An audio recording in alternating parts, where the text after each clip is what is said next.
надад хоолын аялалтэр цагаамаар надад ахуйн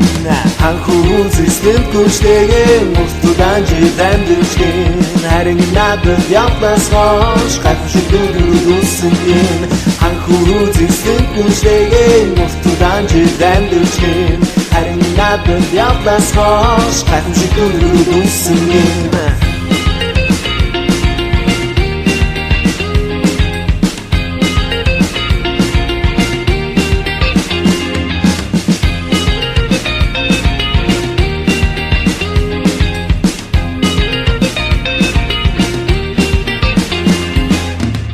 замхаг дуулжиргийн сэлмэ хөрсөн суулгын ханхуу тэр гүнжин төгөө шүтэснүүдийн даруугийн үзсэн түүнийгэн анхудаа ханхуу хараад дурлажгин нүдэн дутаахан ханхуу гүнжин бас дурлугийн ханхуу зүсэм күштэйгэн устудан жилэн дэвчгэн харин надад явлаас хойш гайхамшиг дүрдүүлсэн ханхуу зүсэм күштэйгэн устудан жилэн дэвчгэн харин надад явлаас хойш гайхамшиг дүрдүүлсэн